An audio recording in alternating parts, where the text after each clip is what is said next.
everyone, and welcome back to this episode of Four Mortal Coils. I hope you're all doing well. I hope all of my co-hosts are doing fantastic.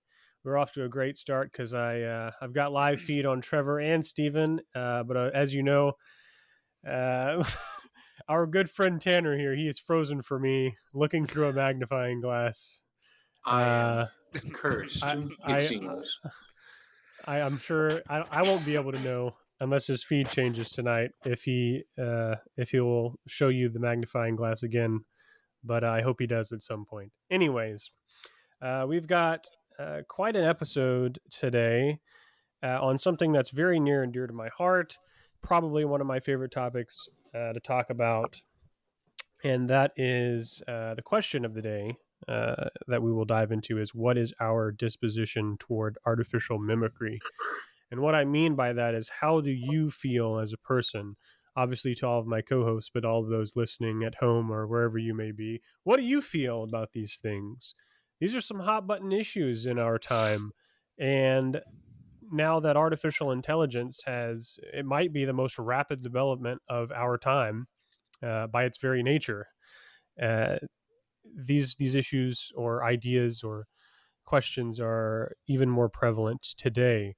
And so I've got three facets of this that I think we can explore a little bit each and talk about. And the artificial mimicry that I've divided into three parts is artificial reality, artificial beings, and artificial art. You may know these better as virtual reality, AI art, and androids or robots, et cetera, virtual personalities. And we don't have to look far to familiarize ourselves with these things. And as a matter of fact, just getting ready, I quickly grabbed a few things. This is one of the things that prompted this discussion here. Is none other than Blade Runner. I still need to see Unfortunately, it. this is the director's cut out of the many different versions. I'm pretty sure this is not the best one, but it's what I what I got. Talking about reality, this is Total Recall with Arnold Schwarzenegger. Maybe sort of like the Inception before Inception. Artificial Beings, inspired by Isaac Asimov. I, Robot. Whatever your opinions on the actual movie, it Movie, does yeah. deal with a lot of the same kind of stuff. And then I've got like a couple other. I actually just finished reading this today. This is about two people who fall in love in virtual reality. And then this is a book by David Chalmers called Reality Plus, in which he does essentially everything that we are going to do tonight in a very philosophical way. And he calls it techno philosophy, sort of how can we use technology to solve the problems of philosophy. And it's all about virtual realities. So, yeah, I think we'll do kind of the thing that we've been doing lately and going around and giving some initial thoughts. I'll go last. How about that? Just because I probably have a lot to say on that. Call us out. So, yeah, I've got Trevor on the top of my screen here. So tell us about your experience with these artificial mimicries and what you feel or you feel like you'll talk about. Yeah. Well, first off, thank you for introducing this topic. Oh, it's an interesting one. Here, my screen just did a thing. There we go. Yeah, yeah. So artificial mimicry.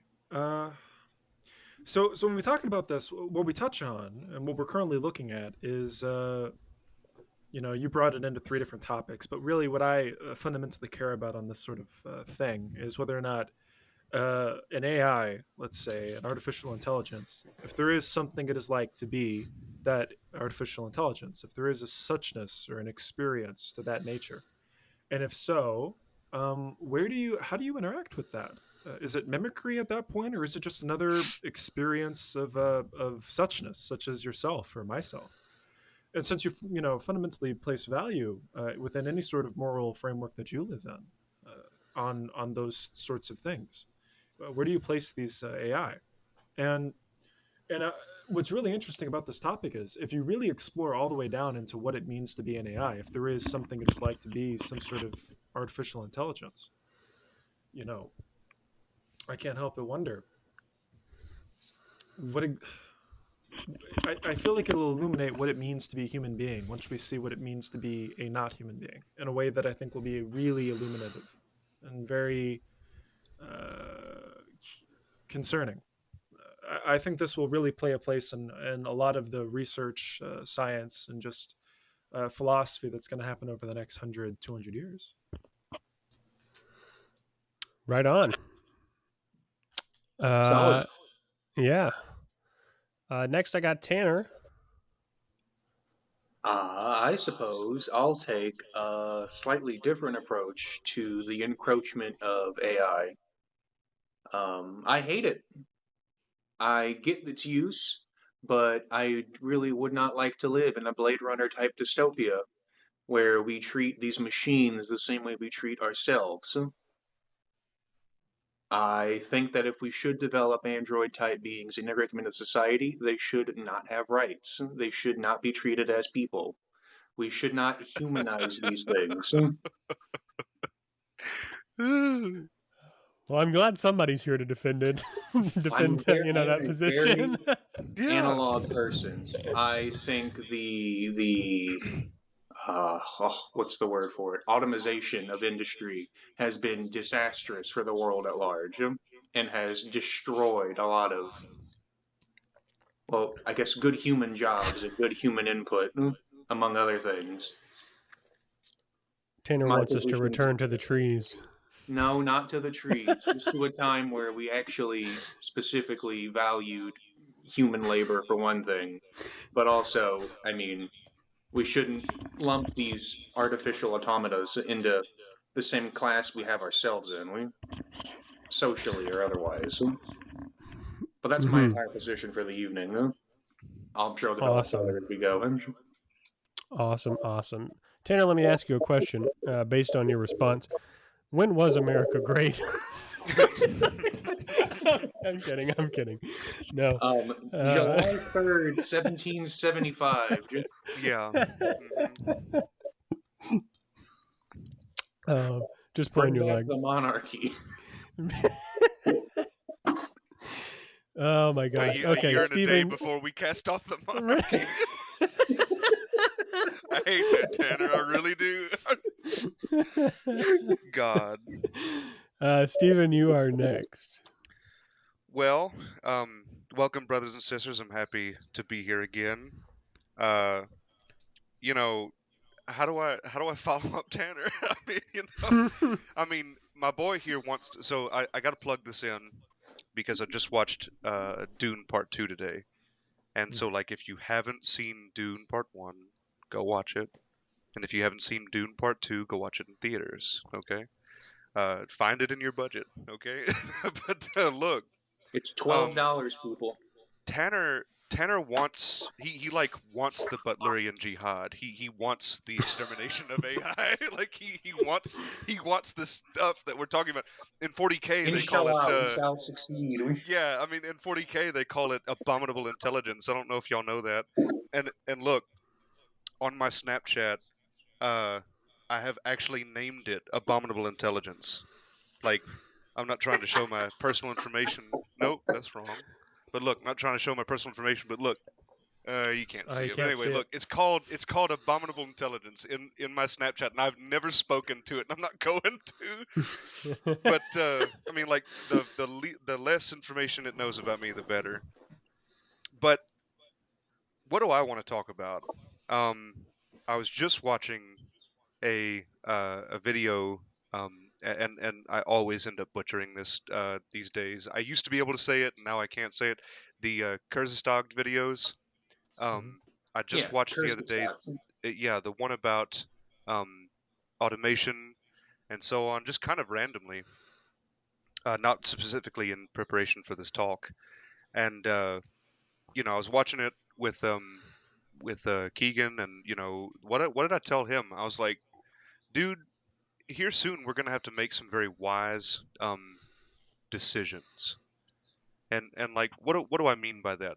We're gonna have to realize here very soon that what's the point of an economy if it's completely run by robots and it doesn't serve humankind? Like what's the point in the marketplace of where the first like stock exchange ever was. Like, what's the point in that if there are no humans present? You know what I mean? Like, if this if it doesn't serve us, if it doesn't make our lives easier, what is the point?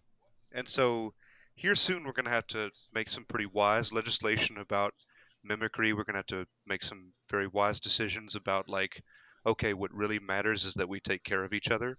And before anyone runs away with this, I'm not advocating that we become like mega socialist or anything like that.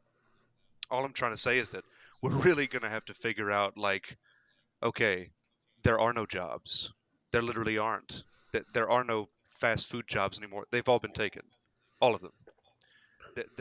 There are no tech jobs ever again. That's what I'm trying to say. We're coming to the point, and I'm not saying it's even going to happen in the next 50 years. Okay, it might, but I'm never one for like making aggrandized predictions. Is my point.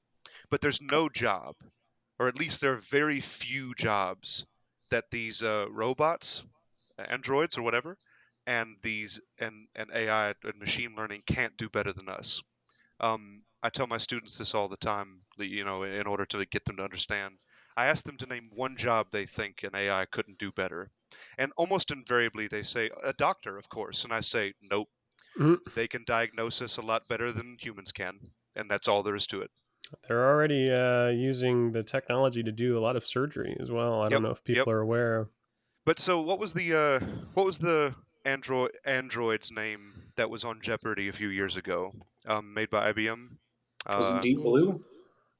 I don't remember. No, that's a I believe chess. Deep Blue was the chess They had a robot. personable name to it. I only know that IBM has an artificial intelligence named Watson.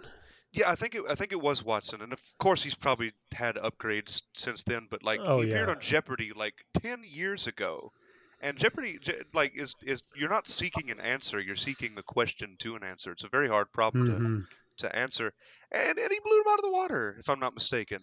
And that program, that like not program, but that artificial intelligence, that machine learning type of space was created to diagnose human illness. That was its intended purpose, I believe.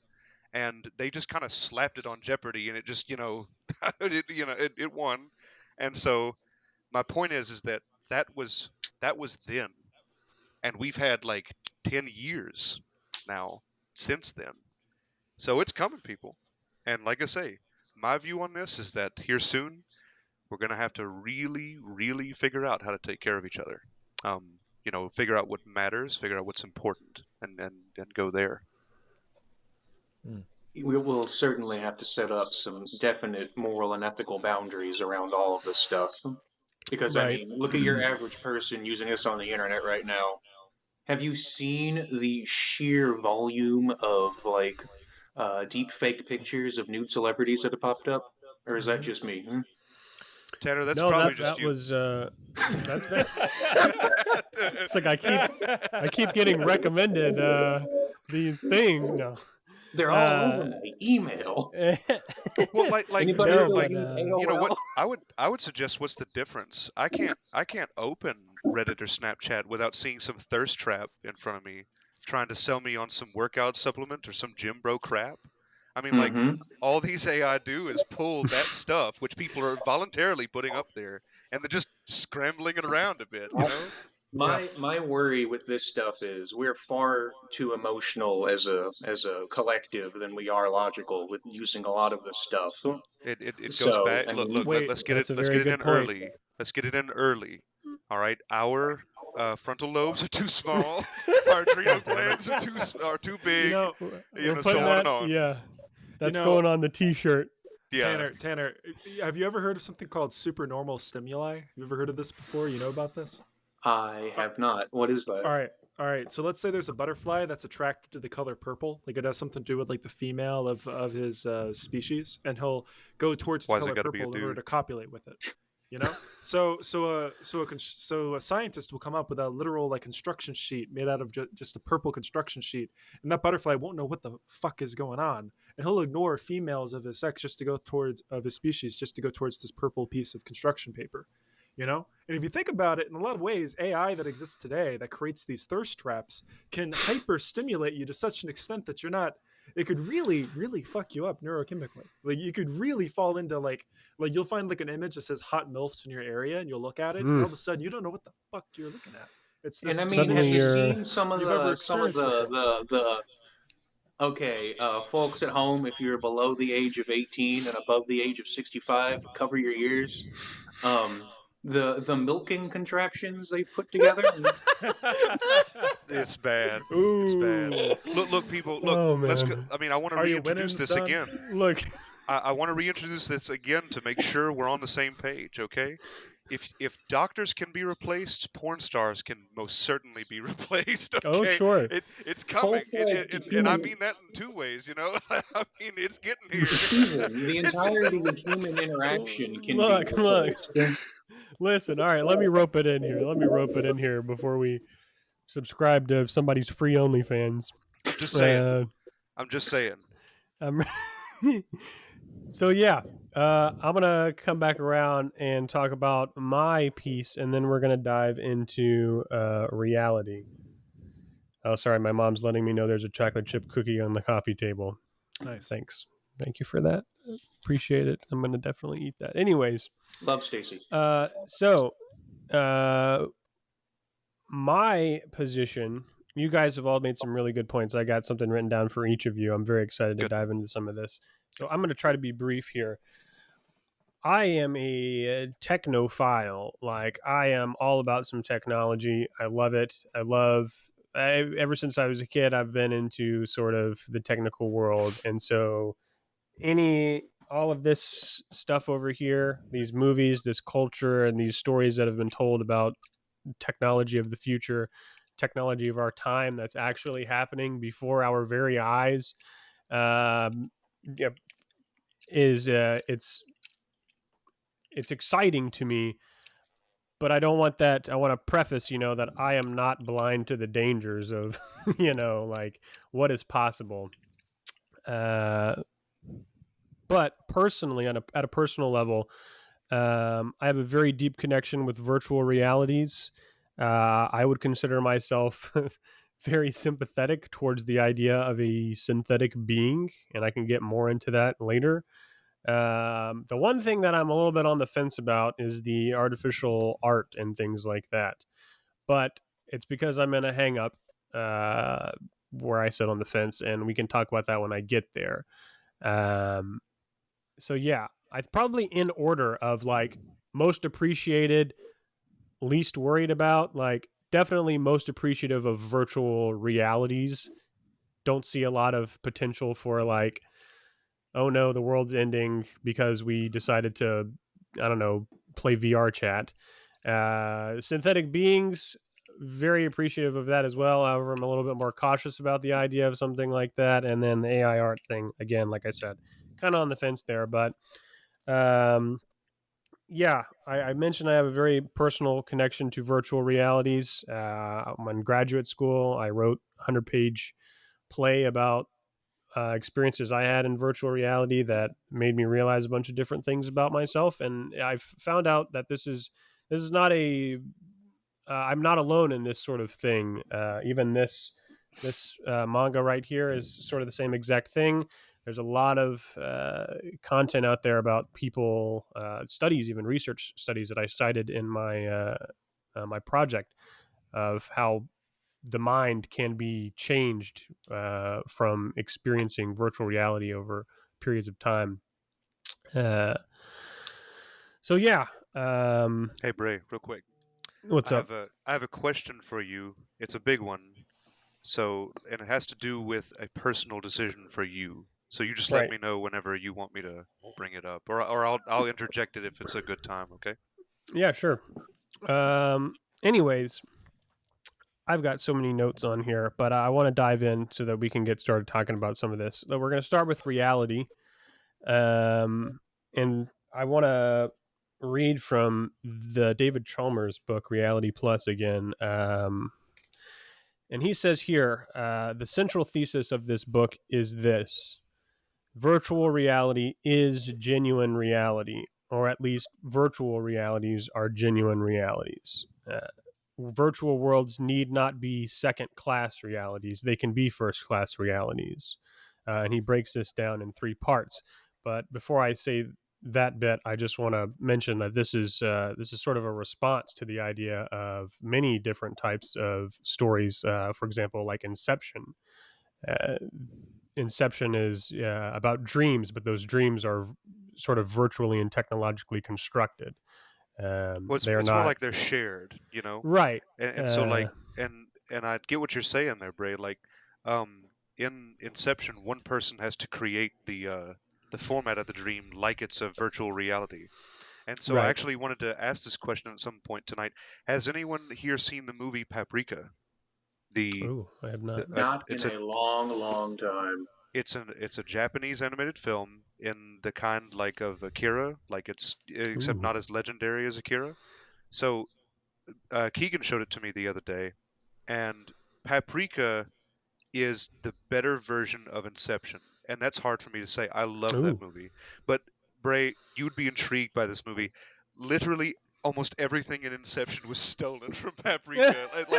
It's sad to say that, but like even the hallway turning scene was Oh yeah. completely ripped from Paprika. You got to go see it. You have to see Oh that my movie. gosh. Well, thank you for that. I wrote that down. I'm very excited for that. Oh, by the way, quick aside, Steven, I had Yeah. the chance to see Akira in theaters and I turned it down. I've been kicking myself in the ass ever since. Oh You my deserve to be gosh. shot in the knees. Yep. But like I said, this is a response to kind of the questions of, well, is this real? Um, I like the quote from the end of the Harry Potter series I knew where you were gonna bring it up. Yeah, yeah. Dumbledore, Of course, where it's he's, in your head. What Change makes his you think ass. it's not real? why should that mean that it isn't Shame. real? Love it. Sorry. Shame. Anyways, he goes on to say that virtual worlds are not illusions or fictions, or at least they need not be. What happens in virtual reality really happens. The objects that we interact with in VR are real, and it's not on this page, but he talks about, if you sit on a digital bench or rather a virtual bench, or you interact with some virtual objects, like it's not that those don't exist. They are real, like bits of information that are being generated by a computer. Um, so it's not as if they aren't real; they are just digital. And he Can I? cites, like in the Matrix, the kid that goes, there is no spoon. Yeah. I mean, David Chalmers says, well, what he really should have said is, there is a spoon. It's digital. It's a virtual spoon. hmm But yeah, go ahead. Did you want to say something? Yeah, I was just gonna steal Trevor's point here, because I know he's itching to say something about it. I want to hear what he has to say about it, though. So Trevor, I wanted to ask you: do you feel like there's a difference between us interacting with physical objects, right, and us interacting with virtual reality objects? And let me explain a little bit more about what I mean. Whenever I pick this cup up, dear listener, I have a cup in my hand. It has a little coffee in it. Um, there's so many things I can describe this with. The cup is cold. The the coffee has gone cold. I'm still going to drink it. It's nice, it tastes nice, and so on. All of this is being played out by the simulation software in my brain. In other words, I know that this is the physical reality we inhabit. In other words, this is a shared reality, one in which if I invited my friend Brad in here and asked him to pick up the cup, I could no longer have the cup because he'd have the cup, or some other such nonsense as that. But I want to hear Trevor's opinion about this, if y'all don't mind. Like, do you think that there's a difference between our simulation software and our virtual reality examples that Bray has brought up? Uh, that's a good question. Not in a. For me, it all comes back to the perceiver. It all comes back to the person that is doing the perception, interacting with the world that they see before them. And in that way, I'm not just that interested in speaking of like this is objective and this one isn't or anything like that. It really depends on what the perceiver has to say about things. That's what I'm asking. So That's exactly what yeah, I want to hear. Like, right. So yo, as an answer to your question, yes, those two things are equal in that sense, but it really depends. It depends on what kind of questions you're asking and what ways you want to interact with reality. So I am really intrigued by what Bray said earlier about like how reality is functionally equivalent. What you could call a reality is functionally equivalent between what you and I would call base reality and what you and I, which is itself sort of a presupposition that it's base, you know, and then virtual reality, like an extension therein. If you want to visualize it according to those terms, that would be against the main thesis of Chalmers here, and as well as Bray. But either way, what we're saying now is there's an equivalency here between all forms of reality fundamentally because they're just things that are themselves perceived and you interact with them. And there is value insofar as it sort of answers a certain question, like, can I move this box from here to there? Virtual reality, yes, you can. Well, then, all right, so you mission accomplished. I don't see what else there is to talk about. You ask a question, you find that there is an answer, and you interact with the world accordingly, whatever it is you want. Though I would put in a huge caveat to all of this, you know, like we talk about virtual reality, and don't get me wrong, I've sat in Deckard's room sipping Jack Daniels or whatever it was, or like, no, it was what's it called, Johnny Walker Black, something like that, you know. And I was sitting there sipping like a nice liquor, sitting there on the porch in this virtual reality world and relishing it all the while. But as a caveat, I would say just because there's an equivalency in value, that is to say that these two things you can pull value equally, both out of a virtual as well as a world that we presently are speaking in right now, doesn't necessarily mean that I would tell you now that that's fine and you should be more than happy to spend your time in a virtual reality. I would go against that. At the very least, I would tell you from my own lived experience, you know, from my perspective, I think that that's a net thing that you shouldn't do. I find that that's not something that you should spend your time doing compared to other potentials or possibilities. But that's speaking purely from my own experience, and it's an answers to certain questions that I've derived in my own time. I can't tell you what to do and what not to do. Just tell you here and now that I don't think that's something I would spend my day doing.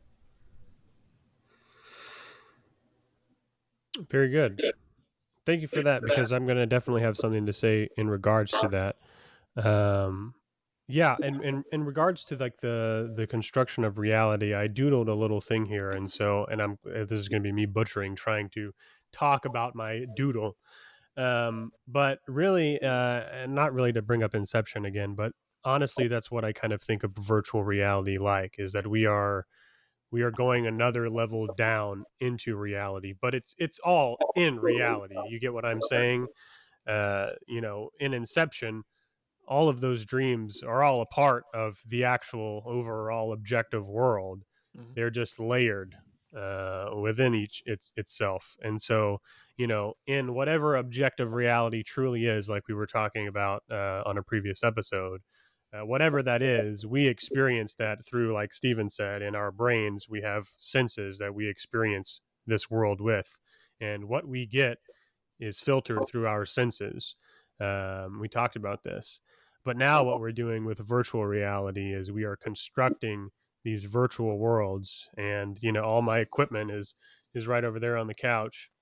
I'm putting these sensors, or these tools to feed my senses on my body to sort of control what is fed to my brain to elicit a experience of a completely different reality than the room that I'm in right now. And obviously it's not perfect. We don't really have a way to satisfy the sense of smell. We don't really have a very good way to satisfy the same sort of sense of touch. But visually and audibly, obviously there's nothing for you to taste either.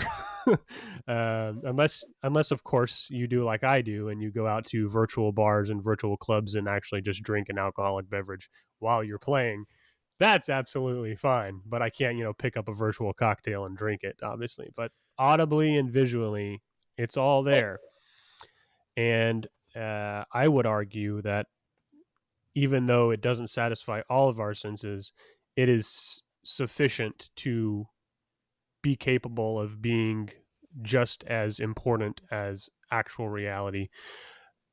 in terms of like emotional experiences or significancy. Like obviously, like there's real shit going on in our physical, air quotes, world, like war, famine, real world issues that need addressing. But the significance and the potential for a virtual reality is very very large in my opinion. Um, Tanner? Oh, I suppose I do have one point to make about the calling of virtual reality and our own actual reality equivalent. Yeah. I think that with the current state of things is flat out false for one reason. When you are in the virtual reality, you have at least completely and totally from the start a base understanding that the reality you are experiencing is fake. Okay. No matter how one to one the simulation becomes, having the understanding that it is fake, I think, while it doesn't devalue emotional experiences you may feel, certainly devalues any physical experience you may feel. I mean, take for instance, what was it? The second Matrix movie, where the real greasy dude betrays them all, and he has that little spiel about how he knows it's just a mass of like soy protein in a tube getting dumped into his body.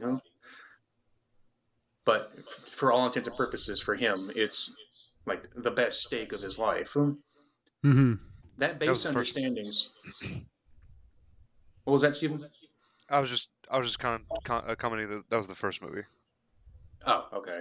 Yeah, yeah. It was... But they he understands and he will have to live with that understanding that he now knows that the reality he's experiencing is fake. And while he can choose to live in it, and while that wouldn't, outright devalue any emotional experiences he may have, there is absolutely no physical one-to-one unless you are born into that artificial reality and have no like distinguishment between it and actual reality. So calling them a one-to-one, I think, in at least that regard, is a bad equivalence. Well, Tanner, Sure. I've got a big question for you. So, like, if you went to sleep, right?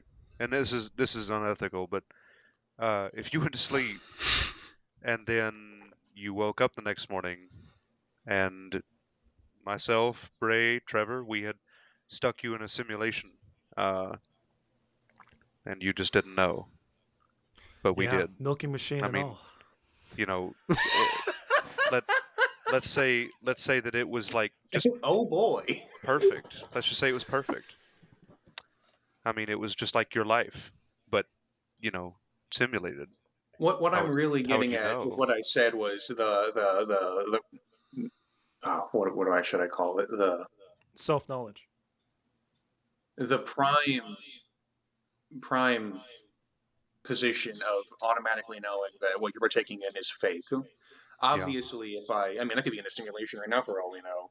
I mean, dear we're listeners not. at home, if you want to depersonalize yourself right now, look at all the furniture in your room and think about how it might or might not actually look 100% real. Mm. So here's one thing I want to say about this whole topic. So Tanner, when you talk about knowledge that what you see before you right now isn't real, so so for me, when I think about this story, like that was told in the Matrix, and this moment where he sits there eating a steak and all that, I can't help but worry that extends not just to virtual reality, but just to experiencing reality. I can't Oh, help but of say, course. I like mean, if we from want to time to get time, really existential with it, I mean, yeah, all of our human experience is individual and inapplicable to anybody else's human experience. Therefore, it can be argued that even the reality we experience normally is of its own right, not authentic. it's Right. strange. It's But it's more as if authentic than well, a virtual one. that's one of the fundamental issues here when we talk about I mean, authenticity, because it comes it's back fewer to degrees of separation. what you have now. What we're talking about now is this idea that we have this idea of authentic reality, which is sort of your presumption as you enter into this world as a child that there's a sort of authentic way of seeing things. Then as you grow older, you sort of have this rising realization that it's not as authentic as you initially realized.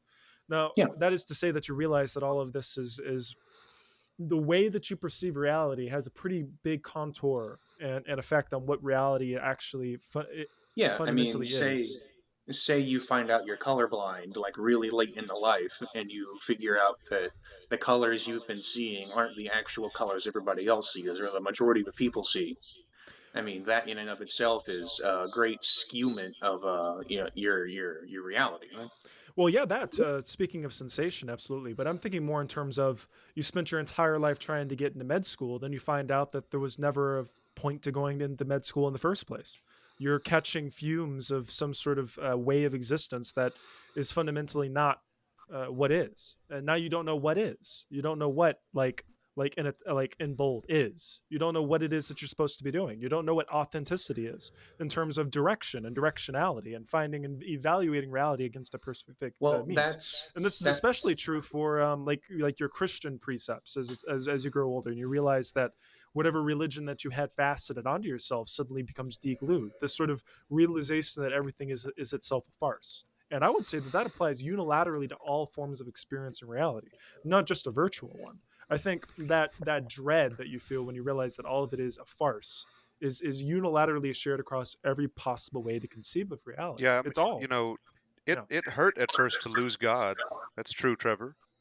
But like, I mean, I would just say to that, like, hmm, well, I will say in that position, that's where I would appeal to the absurd mindset, no? Mm. Of just taking that big step back, realizing that we're never going to be able to actually fully understand what actual, real, authentic reality is, because it's but not we a can get concept close. we can ever reach. It's not, We can get so close. we can get close, but we can never 100% reach it. I would even argue that we're probably able to get arbitrarily close, if that makes sense. I'm curious what you mean by that. Well, I mean, so like we were talking about, what do we mean? So do you mean to ask me about being arbitrarily close, Hmm. or like what does that mean, What is or it? in What is it that you mean by arbitrarily and then close to what is objective? yeah? So what I mean to say is like I personally think that we can probably get arbitrarily close in terms of understanding the fullness of reality and understanding the fullness of this universe's like lawful axioms that it behaves by. Um, to quote Carl Sagan here, like if the universe weren't lawful, if it didn't have, like rules, so to speak, um, we we might not be here, and we probably wouldn't be. And if we were here, it would be very strange if minute to minute the laws of nature could sort of change. Be very strange indeed. So I guess that's what brings me to my point that I was trying to make earlier. Um, we know that the universe is lawful. Uh, so with a virtual reality, to bring this back to topic, um, anyone can anyone can move it. Anyone can like manipulate it how they like. Whereas definitionally, us four cannot do that to this one that we're in. So I don't know, that helps me keep sane, if that makes sense. In other words, if I start seeing, stuff like in the Matrix movie where they start seeing deja vu and they know that it's a very bad sign, I'm more likely to say, "Oh, that's probably just me," you know? And if it continues to happen, if I continue to hallucinate, I'm more likely to go ask a doctor. I'm not likely to tell Trevor, Bray, and Tanner here, oh yeah, we just live in different realities. That's no, no. It's far more likely that my simulation software in my brain is just not working right. So I think that's what helps me differentiate between a virtual reality and the one we inhabit. And then Mhm. you know, of course, a counterexample to my own argument is this. If we can understand the universe arbitrarily close to the truth, so to speak, then why can't we make a simulation that's arbitrarily close? So it's tough. It's tough, people. It's real tough. It seems like we can. I can't think of a reason why not. I mean, we are ourselves made up of star stuff, and so is the digital components that make up this virtual nature. I don't see any extra spice or Tony I think that's Satchery funny sprinkled that on top I that think that makes you just you and I I, ourselves. Trevor, I think it's funny that you just said that. Specifically, the bits of information like made out of the electrons in your computer are not star stuff. They came before stars. Well, fair enough, but like the physicality or the laws that create or fumble down a flight of stairs in such a way that they adhere to these rules is Yeah. unilaterally shared between both ourselves and this technology. And the same thing is true for yourself. That is to say that there is nothing else than the physicality. And I'm sure that's something you and I can agree on. Yeah. Probably so. So I want to touch on a little bit before we try to talk about a little bit more reality and then move on to beings. I know Tanner had brought up an initial kind of issue with some of the stuff I was saying, and I think Tanner, correct me if I'm wrong. You said that it something along the lines of it's spoiled the experience of virtual reality because you know it isn't real. That's roughly what I said. Sure. Okay. It's you can't draw a one-to-one comparison between Right. the two. Right. And then I think Stephen talked a little bit about, well, we could technically probably arbitrarily construct something because we know enough about this world. But and that's a separate thing. Um, I would say that that the knowledge that something I mean, I'm of the opinion that it is real, so to speak. Not even like exist like obviously it's existently real. Like this is something that was constructed and we are experiencing it. But the sort of experience that you get out of it is as real as it can be with the technology that exists today. You know, I this over the course of this weekend, yesterday and the day before, I got on VR chat and I talked to people that I hadn't seen in 3 or 4 years, since 2020, and like learned about all of these different life updates from people. And it was, I was laughing, I had tears of joy in my eyes, and I sat around and played card games with people, and in this sort of like weird imitation of our actual world, because I don't live near these people and I can't go do that physically, but I can do it virtually.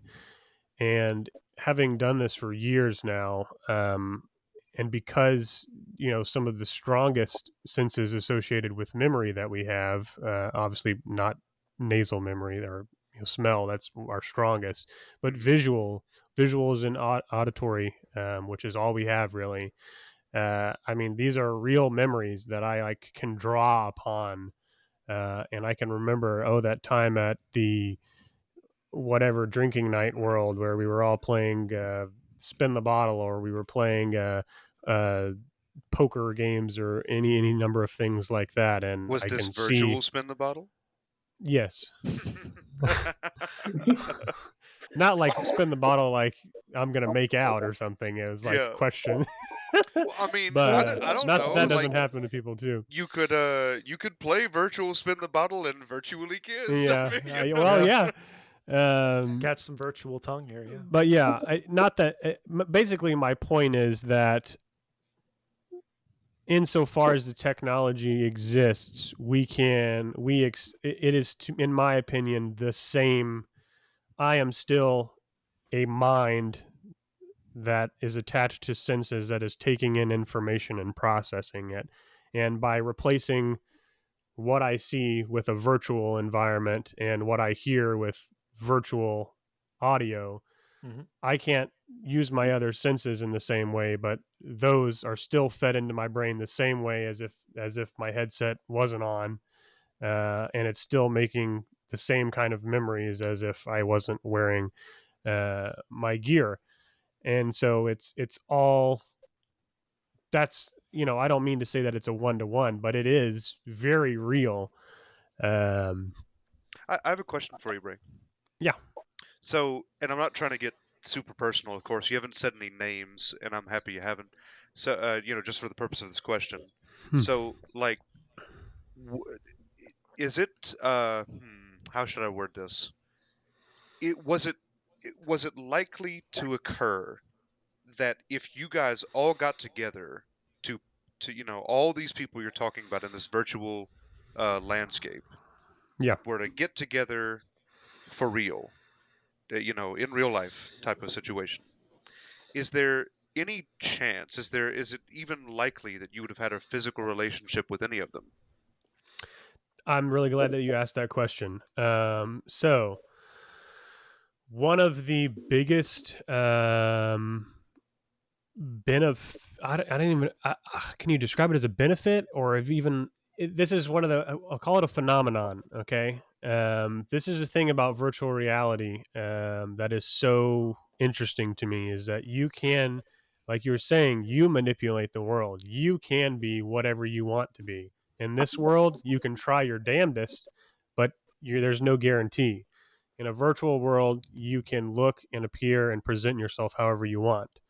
And so there are a number of different reasons why you would come into contact with certain people in a virtual world because, oh, maybe this person's using an avatar that you're particularly drawn to. But you have no capability of drawing any sort of judgments at first glance like we do in the real world, except based on whatever preconceived notions you would have about somebody's particular avatar or if they are not using some sort of voice changing software, what their natural voice Hmm. sounds like and the assumptions you can make about them based on that. Other than that, you have no information. You have no personal information about these people. It is literally like meeting a stranger, except you're blind and like yeah, I don't know. So it's really unique. It makes you rest more on people's personality Which and is a how they good thing, interact. probably. Yes, than anything else. And But so, so the like, people that I've met, I would say that yeah, um, I would. And matter of fact, there are two people that I have gone and met in real life that I only knew for years and years and years without even seeing what they looked like, exclusively by playing video games with them. yeah, Which is you could call a virtual reality that's just not strapped to your face. yeah. Um, but But so I'm not trying to, like I say, get into your personal information, and it goes without saying that you can not answer this question if you want to. sure. I mean, would you know these people in the biblical sense? Like, is it at all possible, or That even you would make the likely? beast with two backs. Yeah, like, would you have a physical relationship with these people? Like hugs, you know, kisses, Oh, sex? uh, I mean, oh, any of sure. it. So maybe Both that's what kinds Well, of Tanner's hugs. talking about. Maybe that's what Tanner's talking about when he says things like, "You have the notion in your head already that kind of discredits what you're doing." Okay. Mm. Now look, I actually agree with what you're saying. You've made very real memories with these people, but maybe Tanner has a point in that, like, we are apes and we need a sense of physical touch. Steve, mm-hmm. Um, real quick. yeah, I am not at all devaluing or discrediting any of the actual like human interaction you experienced yeah, of course, in of in course, that in that. I mean, no matter the medium, human interaction, human of course, experience yeah, is always going to shine through as being, very personal yeah. and very, very specific. But I am devaluing that while the connection you experienced was real, the place you experienced it in was not. Well, And so that can what I be mean, extrapolated out even further to actual reality, of course. But what I mean to say, Tanner, is like using your argument. I would, it would be very easy for me to be like, okay, so you're not actually meeting these people. And while your experiences are valid, while your human experiences are all valid and true and worthwhile, maybe there is something to be said about how, like, you come in with this notion already that says, okay, well, I can't hug these people. I can't kiss them. We can't be intimate. We can never be two physical people together, if that makes sense. Not at least right Hmm. now. So I guess that I guess that's all I'm trying to say. Yeah. Um, Sure. maybe And all I there is would something to say be is said. that, you know, e- even though I can't physically like feel whenever, because when people are in, and I'm using VR chat as an example because that's like the go to, people still interact exactly as you would in the real world, in the virtual world. People shake Yeah, hands, hug, kiss, do, head pats are popular. Um, but you can't and, Y- feel it. but You you don't. can't Yeah. feel it. Mhm. But I would argue that it doesn't matter in so much as, imagine, you know, somebody who's born blind.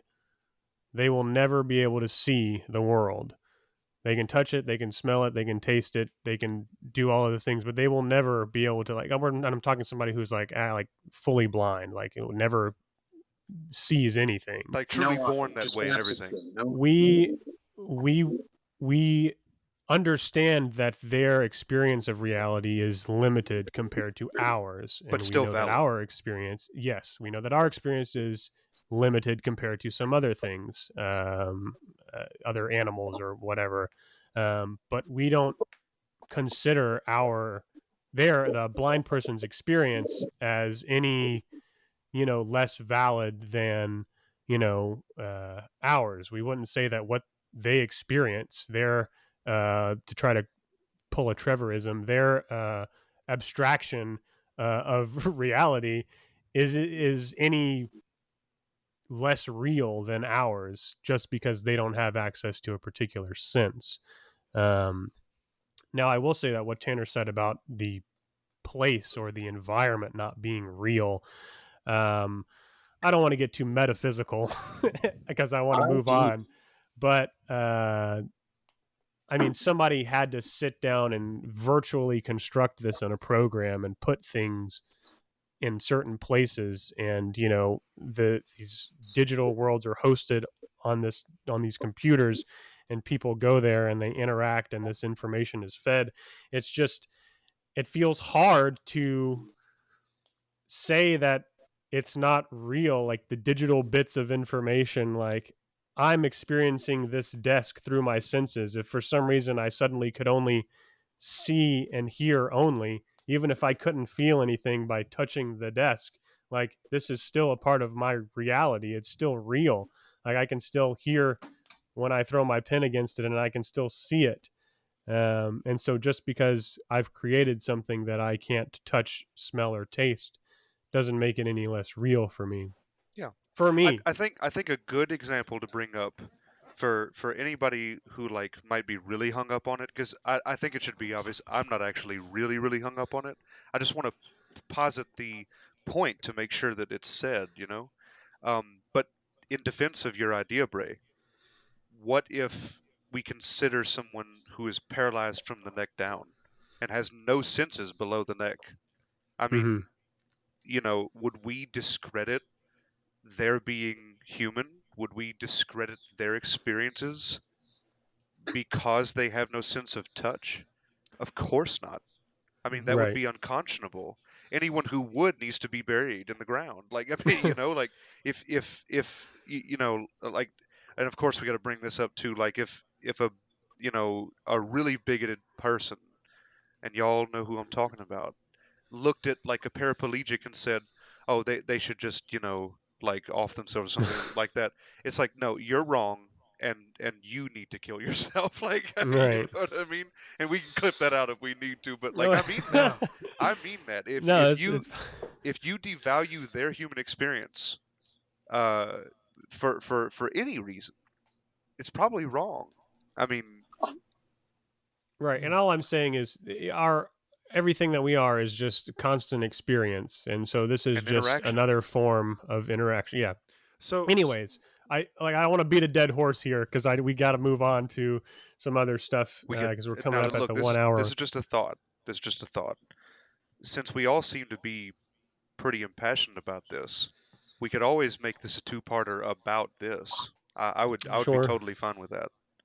It's just a Yeah. suggestion, just a thought. You I know, agree. and in connection with that, like the possibility of this being a two-parter, I do have a thought on, like, to conclude this a little bit. One thing that we're talking about quite a lot here is this idea of, like, well, what about somebody who is born blind and lives a blind experience? Is that less valuable than my experience where I have vision? Well, to bring it back to what Bray said about me, it is just an abstraction. It really just depends on what it is you want to evaluate reality according to. It depends on the questions you want to ask. But if you did want to ask the question, I want to relate to reality in my way, or relate to reality in the way that I currently do it. I don't think you're the same person as the person who was born blind. Bray, for example. I think that you were born with sense perceptions, and I think you entering into reality where that doesn't exist means you necessarily have to treat that world as an auxiliary one, as an auxiliary reality.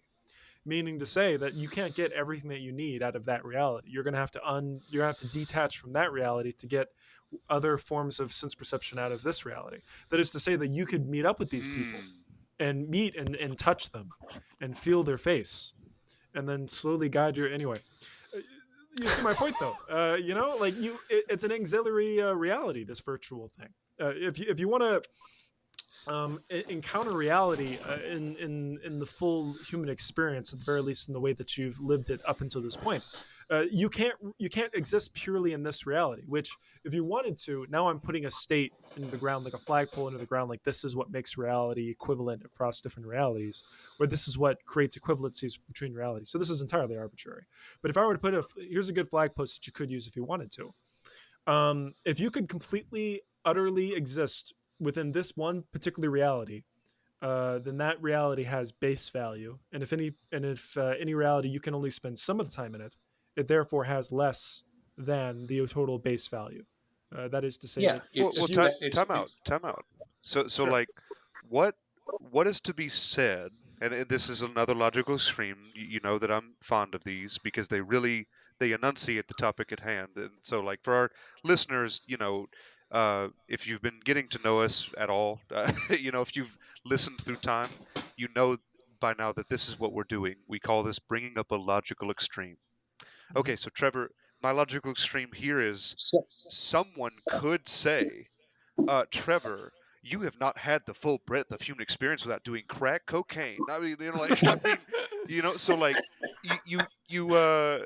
in other words, like, for any of us familiar with doing like more innocent, drugs than that, like, it, we detach from this one for a while and go do stuff?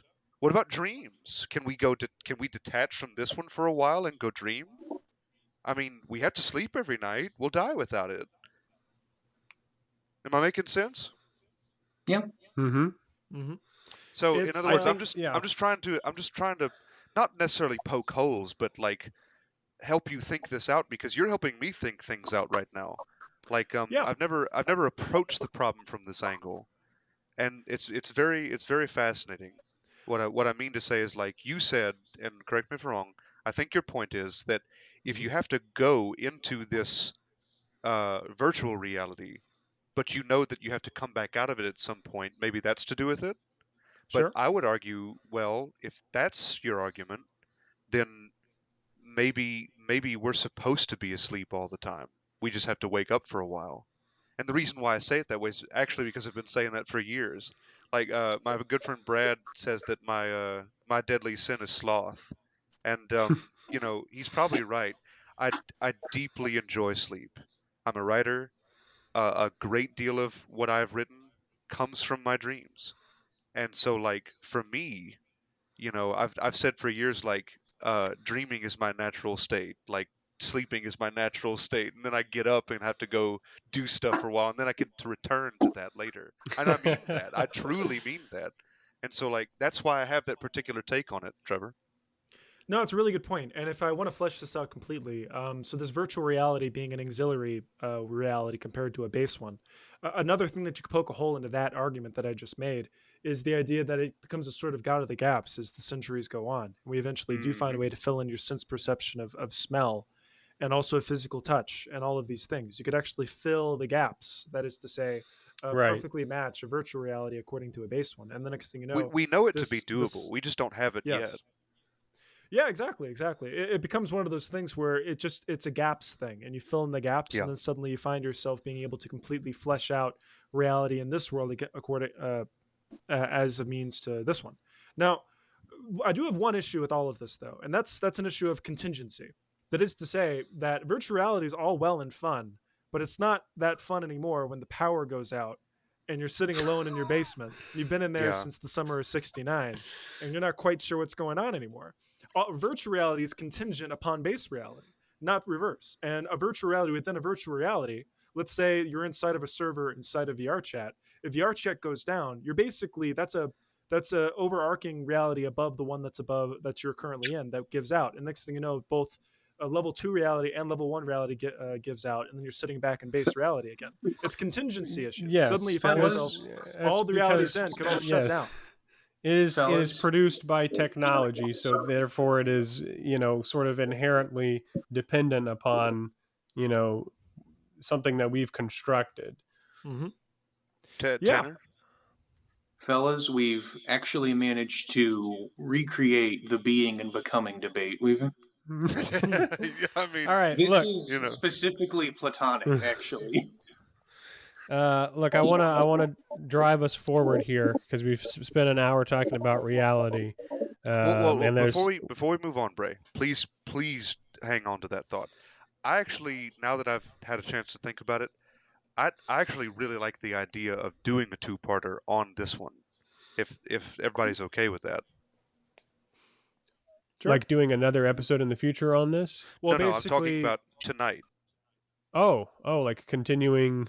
Yeah, because like it 3 seems like hours. it seems like we have a lot to talk about, so we could just Oh, okay, talk about it in okay. the second If episode. that's fine with you, then sure, we can just keep 'Cause talking. I can We'll cut tell halfway Bray through. that you're eager to like voice these bits. You know what I mean? Oh yeah, I mean, this, like I said, this is my bread and butter kind of Yeah. thing. I just didn't want to usurp, another. Well, that's what I'm saying. Like I host the next one, so I'm Yeah, trying sure. to be the first to say like I do not mind putting it off until like the last in the rotation or whatever. Okay, well, just feel free to jump in and guide me here because I'm just going to keep talking about stuff. But if we have, I don't. So we are talking about all of these topics for the entire night. Mhm. Okay, I just want to make sure because I'll spend a little bit more time on reality. If Go for it. being Yeah. the case. Well, we could circle a back pun? to it since we have Okay, been sure. talking Let's about it for a while. let's do that. Let's do that so we can kind of put some fresh meat on the table, so to speak. Yeah, because I would like to Um, talk about one of your other two, AI art or androids, and I feel like either of those will lead us back to the virtual reality topic at hand anyway. Okay, well, let's talk about beings. The one of the central themes of the hit movie Blade Runner is does a constructed being count as a person, or rather, can oh, Ooh. we've lost Tanner again. God And damn it. this is the one that he really wants to talk about. I mean, he wants to jihad against the AI. Listen, I'm telling you. Listen, we were just talking about, here you are sitting in your virtual reality, Riverside FM, and all of a sudden the power goes out, Yeah. and Tanner's been kicked back to the top reality. Back to reality. Yeah. Well, should we wait for him or no? Ah, I think we should. gonna text him. Give him no more than 10 minutes. I'll spitball some stuff while we wait for Tanner to come back that have to do with our previous topic because I don't want to go into beings while he's not here. Yeah, let me go get a drink and I'll be, hopefully he'll be back. all right. Maybe we'll pause it right here and pause. He All looks right, so done. let's jump back in here. So, All right. Hold on. um, And no. I'm gonna ask about 3 different scenarios, or we'll just see how this goes because these aren't particularly just discussions about like what we've been talking about. These are real examples that have been portrayed in media that I'm just interested in your, sort of your thoughts about this sort of thing. And there's endless examples we could go to. These are just some that I thought of off the top of my head that I'm particularly partial to. So my favorite, actually, is from, there's two on here from Black Mirror, but this is my favorite episode of Black Mirror. I hope you've all at least seen a few episodes, if not the entire series. I need to watch the whole thing. You've seen what you've shown me.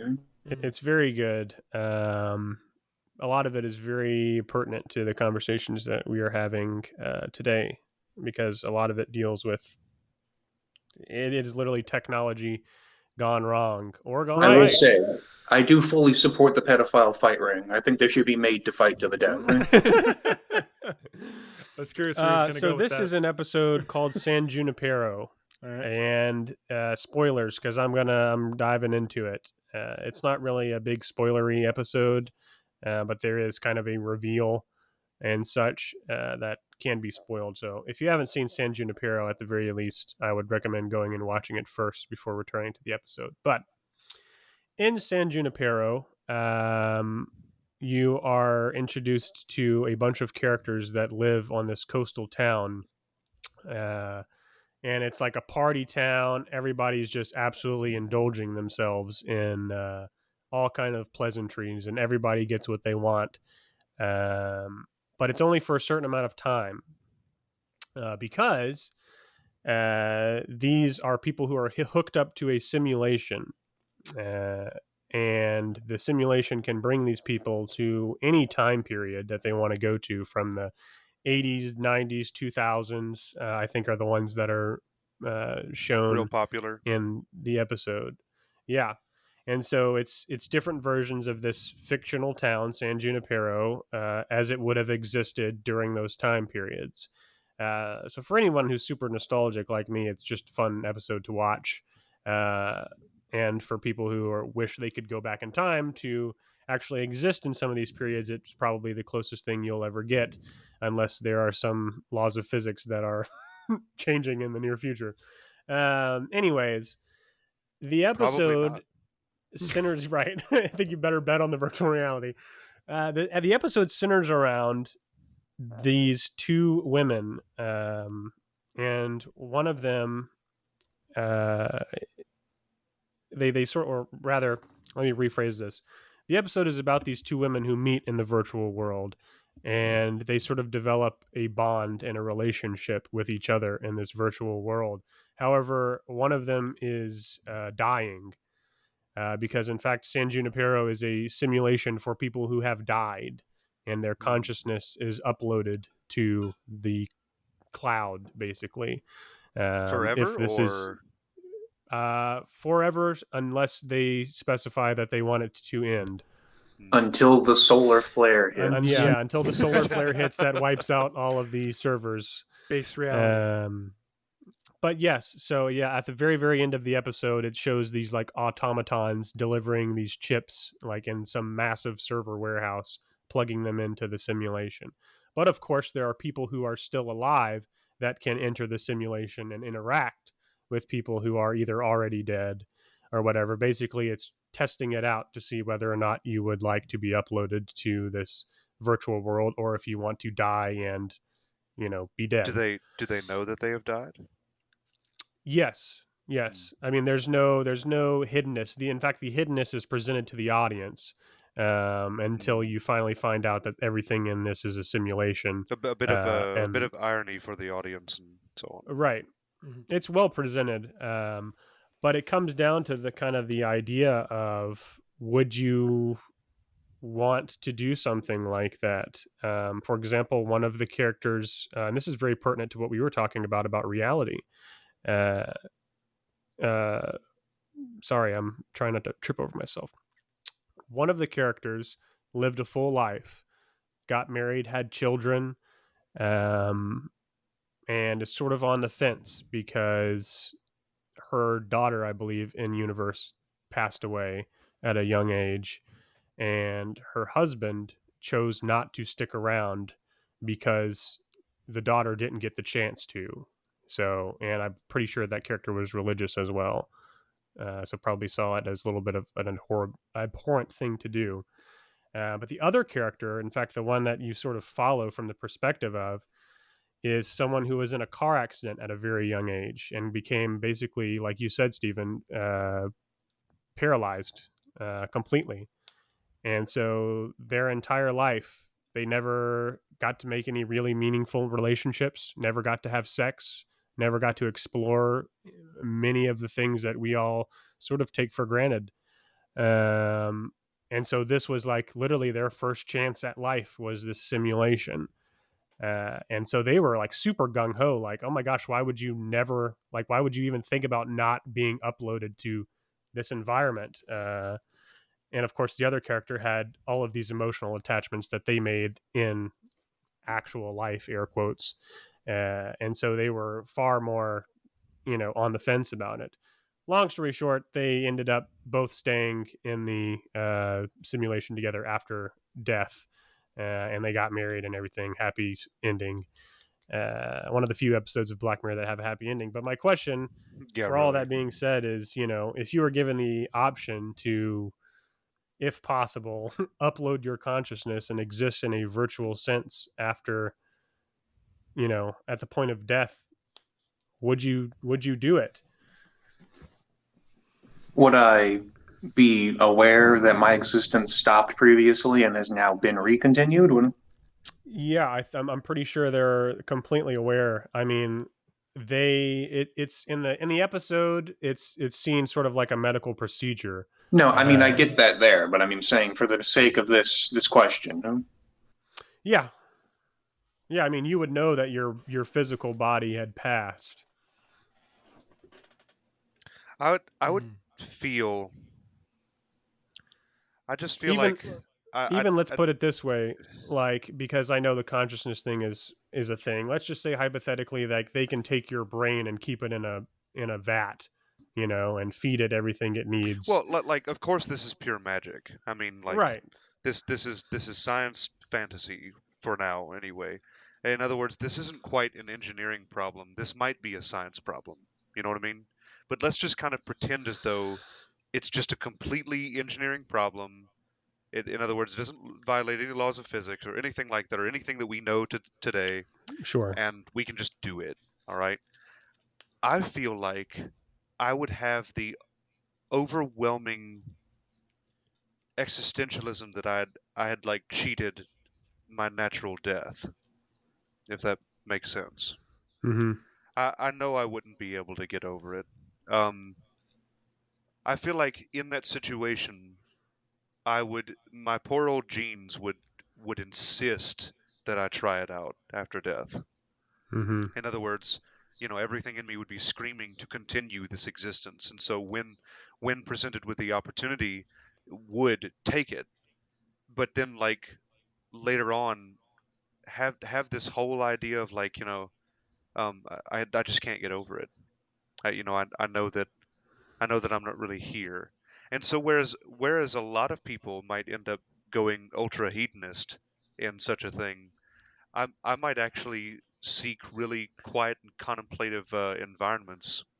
And if Right. those didn't work out, like if I couldn't just kind of sit there with my own thoughts, I would ask them to terminate me. I'm like, And I'm glad you said some of that, because that is exemplified in the episode. There is, and I I've think never it's a seen the club. episode. I'm happy you said You that. you would probably enjoy it. There's a, I know a I would. club in the episode called the Quagmire, which is literally like Hedon City. Everybody's I would just. visit, you know. I probably wouldn't stay very long.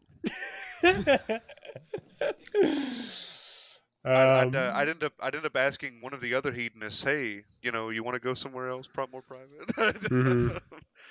But uh, I think the existential themes are touched on a little bit too, like just sort of the. I think it could have been touched on more, but I think there's a little bit there too. Um, yeah, without getting Trevor, into Tanner, the any?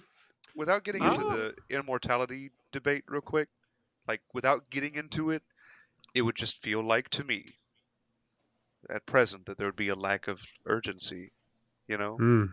mm. Yeah, I mean, because at that point it's like, well, I'm here as long as I want to be, Yeah, and Mhm. we're back in that conversation that we had before. yeah. But Well, yeah, Trevor, Tanner. yeah. I don't know. I don't know. I, It's I funny. can't I can't really quite give you a straight answer to this. I don't see a particular reason why not at first.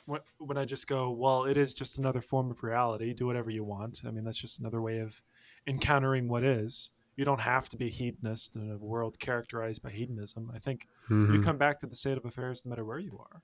I could be raised in ancient Rome. I think I'm still going to realize that the whole point of existence, or like all of existence, is fundamentally suffering, and I'll encounter it as I want to encounter it wherever I go. I think I'll find what is wherever it is I am. I can be in some weird Hedonville horror show, AI land. I think I'll still find what is to be true. I worry though that I don't know. I feel like if I was put in that environment, I would feel very powerless. I would feel Hmm. as if my ability to change the world and to interact with it has become nil, and now I'm sort of just a nothing. I don't do anything that's meaningful anymore. I don't prepare the world for the next era. I live with a Mm-hmm. lot of solace, at least at my age. Being I'm 24 and there's so much more. There's so much that I can do in this life. There's so much that can be done, and I could make life so much better if I just spend my nights working at it. And I feel like a lot of the value that I personally in my experience get out of reality is nil in a place where it's just hey, whatever you want to do. I just don't pull value from there. I think I would spend I honestly, when I first started thinking about it, when you first brought it up, my first thought is, all right, well, if I were put there, my first and only goal would be clawing my way back into actual reality however I could. Just do whatever I You'd become can an just to anime get villain, I trying would to get from back there into this one. claw back into the universe, Yeah. and I would kill anybody to get back in. I would become an absolute arch villain Talk about because major FOMO, I, I don't know what that means, but fear I of missing out. yes, that's exactly what it is. That's 100% precisely It's what it terminal, is. I'm afraid. It's terminal fear of Right. missing It's out. I terminal. mean, It's terminal FOMO, and I have it all the time anyway. And I'm Maybe they telling have like you, right. a little newspaper you can read about what's going on in that would actual kill me. reality. That would Yeah. kill me. I would rather die. All right. I would rather kill everyone and then myself. All right. That's how I would react in that environment. I can't do Hmm. that. I have to be able to be useful. I can't just not be useful. And if I can't, and I don't know. You could put me in that reality, and I guess I'd spend a weekend just hanging out. I guess, but I cannot see myself being in there for an extended period of time. I just Tanner, can't. what do you think? I'm not sure if I've reached a conclusion yet. Fair All enough. right. Well, they've set you up with a cabin. It's in the woods. There's all the wood you can chop. But for something that I know innately is a fabrication, even if it's meant to please me, it is still, at its heart, a cheaper version of actual reality. I don't know if I could stay in that for eternity. Mm-hmm. I mean, like Steven said, of course, my innate, drive to want to live is going to push me to be like, well, I kind of want to keep this going. I don't want to just face oblivion. But at the same time, That's I the funny mean, thing about Oblivion, of course, Tanner, is that you don't face it. You get on the other side and then you're gone. there is no Right. other side. Yeah, that's what I'm trying to say. Like, it is a conclusion. But I'm speaking specifically of me facing my own death, of me facing Yeah, oblivion. yeah, I know what you meant for sure. I don't know if I could do it. So Genuinely, I think I'd rather just perish. I think this is an excellent. for a little while. So maybe Yeah, come to grips with my own, like the fact that I passed on and that I'm just the last echo of a machine that once right. existed. Right. And I know, yeah, and I know, Stephen, you want to say something, but I think that's maybe one of the things that can be overlooked watching the episode is that people are constantly having fun and being super hedonistic because they are trying to distract themselves from the fact that they don't have anything else anymore I except, couldn't do that. I yeah, would have to face that demon first. I would use my time in there only to reconcile with the fact that I have died. I And then forget mm, again. once I've reached that point, there will be no fun left for me to want to achieve. Yeah, Mm-hmm. I know I'm dead. I am merely the approximation of myself as I existed here in this machine. I'm not me. I'm something meant to be me. Mm-hmm. But I once forget. I've reconciled that, I won't want to have fun. I'll just want to take my fate and perish. You know? I forget how much Tanner and I think alike at times. It's eerie, you know. I have a question for Bray from way earlier. All right, Okay. but I guess it can be for everybody. What if we asked a similar question, but just a different kind? Um, Way earlier when I said that I had a question for you, it was just a simple one. Um, if you could, if you could put yourself into a synthetic body, in other words, a real body, an android body, but a perfect facsimile of a human, just not organic. In other words, would you put yourself in a jar? Would you put your brain in a jar? If you could kind of like do what you wanted to, it would be trivial to adjust the android body as well. Like you could just do what you like with it, and so on. And of course, this goes back to a movie. Loved it when I was younger. Was it called Surrogate? The Hmm. I think it was a Bruce Willis movie. Mm. I remember he was in it, but it was this whole situation. Yeah, it was Bruce Willis. It was this whole situation where it was like, okay, nobody goes out anymore. Everybody has synthetic android bodies, and they're all very human-like, but there are no humans involved. And so, like, it showed people partying in their surrogates. It showed people um, having sex in their surrogates. I mean, so on and on. And of course, it went back to showing people at home and how depressed they really were, and because it was artful. But would you do it? It's a different question. I think it's a different enough question, is what I'm trying to say. I'm still trying to fully grasp the full idea of exactly what we mean by So, like a would you put yourself in an android body, your conscious mind? that could just be completely modified at will to Yep. be whatever. However Yeah. you like. You could look exactly like Elvis, except 12 inches. But Yeah. I'd be like mechanical. I'd be like Hmm. Sure. Yeah, if they busted you open, they'd find the wires and everything. but we're talking about like some cyberpunk style stuff. Like I have synthetic skin and everything like that and Yeah, Right, but if none you of your wanted to appear to senses be are. perfectly human, you're perfectly capable of doing it. I think that's what Steven's saying. If you wanted to look Yeah, exactly like Marilyn Monroe and just walk around with the same voice, everything totally, I'd you're probably perfectly do it, capable of yeah. doing it. They actually touched upon something kind of similar, believe it or not, a long time ago in Superman the animated series with hmm oh, I forgot what the name of the robot was. I forget. Hmm. Was it Metallo? I think it was Metallo. But the dude's basically his entire consciousness was put inside a machine, and he could not rectify for himself his existence purely because the brain is hardwired to perceive ourselves and only ourselves. That's all it's known from its Mm. inception. But he couldn't wrap his Mind. consciousness, his brain around the idea of his sensations being different, his what he's seeing being different. He didn't see actual things the way he saw before. Even if it was like a one-to-one like approximation, he still knew it was cameras, and it was still like these little like electric sensors in his like Mm-hmm. body, et cetera, et cetera.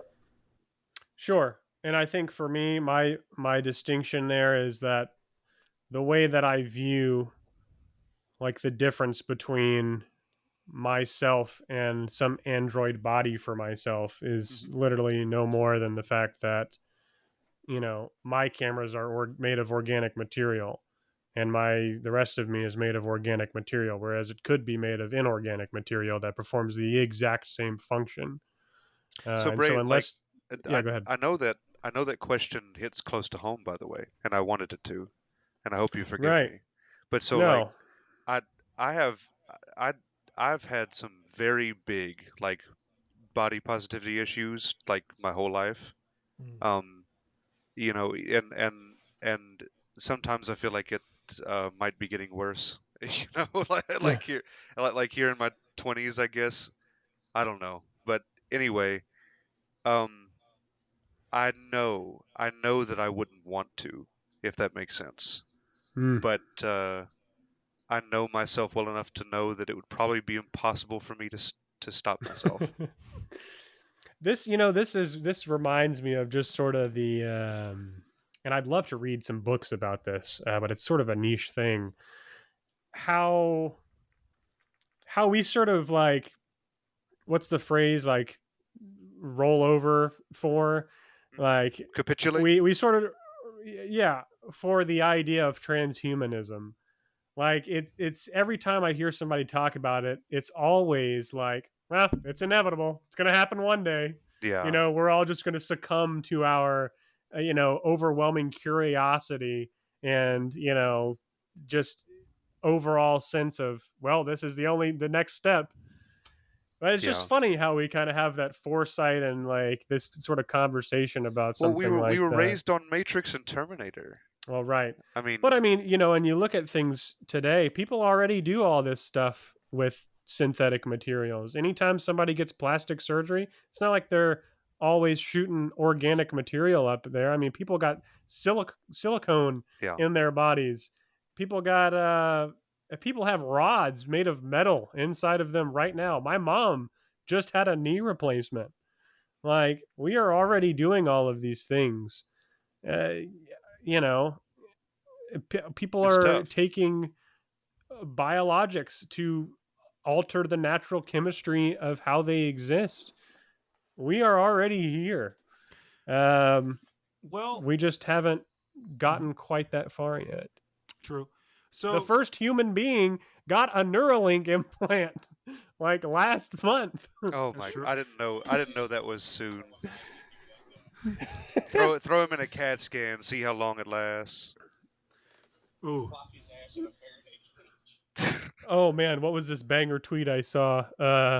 It was like, yeah, the Flipper Zero, the guy cut me off in guy with a Neuralink cut me off in traffic, so I used my Flipper Zero to make him gender dysphoric.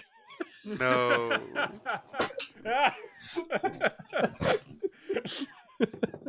That's awful. No, Trevor, did you want to say something? You sound like you were gender dysphoria. uh, uh, well, uh, well, what I was gonna say is, it seems to me that this is a concept, a distinction between inorganic and organic, that is of value. I do think it's of value to look at it according to those means, but I do think the binary starts to flow apart when you start to throw in those cases in between, such as like a knee replacement, because like, Yeah. from the tip of it, when you first look at it, you don't necessarily think of that as the transhumanism, but it is. It is. It's something we've already integrated into the way that we are. Same thing with like breasts implants and all those kinds of things. But it's just another form of the same thing. And I think eventually we're just going to look at it in terms of material. It's no longer inorganic versus organic in being made up of these things, as much as it's just made of material. You're just made out of star stuff. That part never changed. And you can talk about like, well, I'm just going to become a machine. I'll get rid of all of these organic fixtures that limit me and my potential. Well, you're just going to have machine problems now. You just exchange problems for other problems. Now Mhm. they're better at handling the problems that you were facing previously, but you're just going to enter into a different perspective and a different issue, A different series meta of of issues. problems. A different matter of Right. problems. Like, you no longer have to worry about dying at like 87. That's no longer within the realm But of I got cards. Or if there to is, it's Earl up my considerably less robot likely. arm. Yeah, it's like in Civ And you're 5 when you limited in other research ways. replaceable parts. Yeah, and then suddenly you add a milking machine to your robo arms. You got to get worried about supernormal stimuli, or No, at the very least, you tenor, have to worry tenor. about what becoming even is. It's a detachable, like, it's an attachment. You trade out your hands and you trade in the machine. Like, Right. All I know is in my mind it spins. Huh? Listen, let's we're gonna wrap up this first part right Yep. now. right. We've talked a lot about reality. I think next we should dive straight into beings and art Yeah, for our beings part and art 2. for sure. Part Beings and two. But for now, this has been the Four Mortal Coils podcast. I've been Bray. That's been Trevor and Yes. Steven and Tanner. Mhm. And please stick around to listen to the part 2 of this episode. It's the first time we've done a 2-parter. See how it goes. I guarantee you it's going to be just as thrilling as this episode. So, without further ado, this is Four Mortal Coils signing off.